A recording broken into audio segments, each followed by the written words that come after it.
Sudah ada belajar nada. Ya, di halaman 11 sudah menggunakan nada rosh, sehingga anak-anak lebih tertarik lagi, dan ini bisa digunakan. Umi ini tergantung dengan kemampuan anak.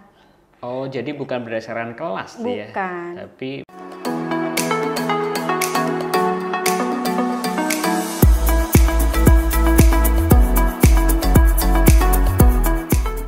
jangan lupa like, share, dan subscribe, dan komen, dan tekan tombol loncengnya ya kalau kalian suka. Assalamualaikum Bu Eli. Waalaikumsalam Pak Jo. Sehat-sehat ya Bu Eli ya? Alhamdulillah sehat. Alhamdulillah. Pak Jo gimana? Sehat? Alhamdulillah. Bu Eli, terima kasih nih sudah datang di studio kita di Jabatan Podcast. Hari ini saya pengen tanya-tanya nih Bu Eli sebagai guru agama di SD Silaturahim Islamic School ya. Dan salah satu hal yang dilakukan di sana itu ngajar namanya Umi. Jadi itu boleh dijelasin sebenarnya Umi itu apa sih Bu Eli? Iya Pak Jo. Jadi Umi itu adalah salah satu metode pembelajaran Al-Quran yang kita gunakan di SD Silaturahim. Alhamdulillah kita menggunakan metode Umi ini sudah berjalan kurang lebih 5 tahun. Berarti 5 tahun. Sebelumnya berarti belum menggunakan? Sebelumnya belum menggunakan. Kita masih coba-coba metode-metode lain, banyak beberapa metode yang kita coba. Tapi yang terakhir ini yang kita gunakan adalah metode Umi. Dan apa sih yang dirasakan dengan metode ini, metode baca Al-Quran ya, belajar membaca Al-Quran? Betul. Dengan metode Umi ini dibandingkan dengan metode yang lain? Jadi yang kita rasakan dengan menggunakan metode Umi ini, alhamdulillah anak-anak tuh cocok gitu ya dalam pembelajaran. Terus anak-anak merasa antusias dalam belajar. Dan perkembangannya pun sangat bagus untuk anak-anak dibandingkan dengan metode yang sebelumnya yang kita gunakan. Gitu. Jadi tingkat pemahamannya anak, pengetahuannya dengan ini lebih cepat gitu ya? Iya, alhamdulillah seperti itu. Lalu apa sih mungkin capaian apa sih Bu Eli yang didapatkan dengan metode Umi?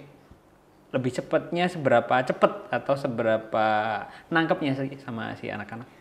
Jadi gini Pak Jo, di metode Umi ini memang ada kelebihannya dibanding metode yang lain, terutama di jilid 3 itu kita sudah menggunakan nada. Nada Umi itu kita menggunakan nada rosh namanya, itu ada di jilid 3. Ini kebetulan saya bawa contoh dari buku Umi yang kita gunakan. Itu ada berapa jilid? Ada 6 jilid. 6 jilid ya. Dan dengan warna yang berbeda ya. Jadi ini tambah menarik juga buat anak. Selain memang cara bacanya, juga dari Uminya yang berbeda ini anak-anak juga tertarik. Dan ketika mereka memasuki jilid 3, di sini sudah ada belajar nada.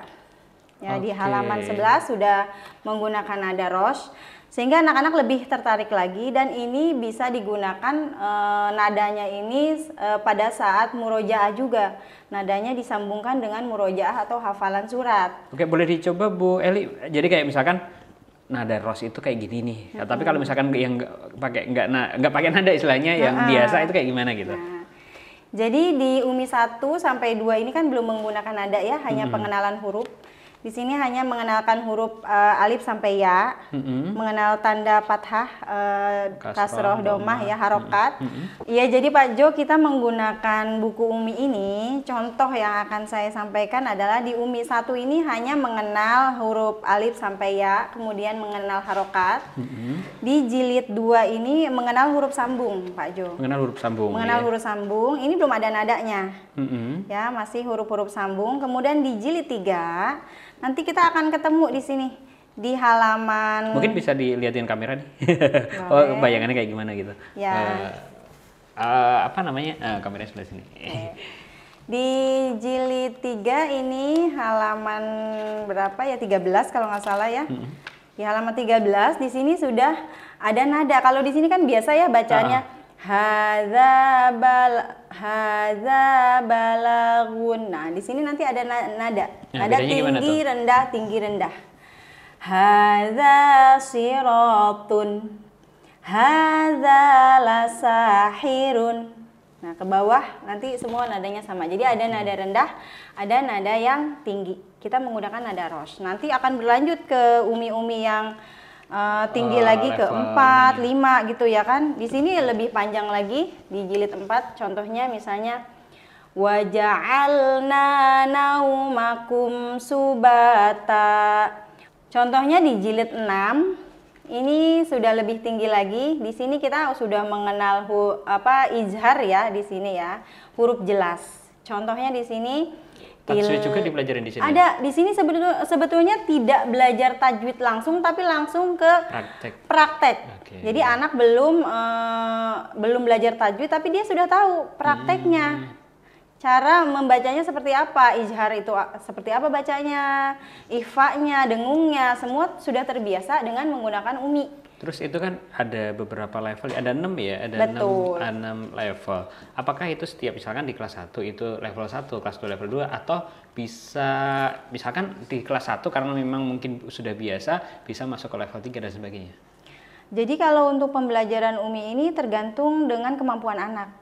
Oh, jadi bukan berdasarkan kelas ya, tapi pengelompokan berdasarkan kemampuan siswa. Jadi kita juga tidak bisa memaksa mereka harus lulus pada saat kelas 1 harus ini udah selesai gitu, tapi kan kita harus lihat kemampuan siswa. Berdasarkan memang kemampuan. Iya. Oh iya Bu Eli, kan untuk menjadi pengajar umi ini kan nggak sembarangan nih. Ada trainingnya. Sebenarnya kayak gimana sih untuk syarat ketentuannya menjadi pengajarnya gitu kayak gimana? Iya, jadi untuk pengajar umi ini memang tidak semua guru bisa ya. Kita harus tersertifikasi dulu.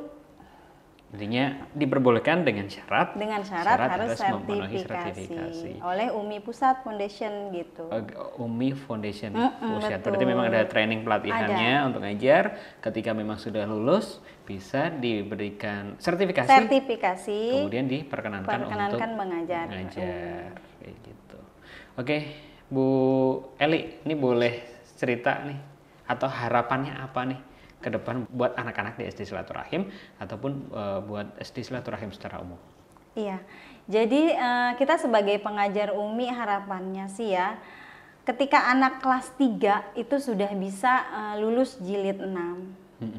Dan ketika mereka sudah lulus kelas 6, mereka sudah tartil membaca Al-Quran dan sudah bisa menghafal Al-Quran. Seperti itu harapannya, supaya pada saat mereka sudah SMP, SMA lebih mudah belajarnya. Seperti itu. Berarti memang ada di UMI sendiri memang untuk bacaannya ya, belajar membaca, sedangkan memang kan ada pelajaran tahfiznya tersendiri. Ada, jadi memang nyambung. Nyambung ya. Pada saat kita sebelum pembelajaran UMI dimulai, kita ada murojaahnya dulu, menghafal surat dulu, baru kita ke belajar UMI. Tapi itu. Memang sebelum menghafal diusahakan untuk memastikan bacanya benar dulu ya. Betul. Oke, Bu Eli, makasih banyak untuk sharingnya ini terkait dengan metode UMI. Mungkin belum semua orang tahu, tetapi ini kayaknya seru banget. Spesifiknya nanti bisa belajar di SD Silaturahim Islamic School bersama Bu Eli. Makasih Bu Eli. Kita akhiri teman-teman semuanya. Assalamualaikum warahmatullahi wabarakatuh. Waalaikumsalam warahmatullahi wabarakatuh.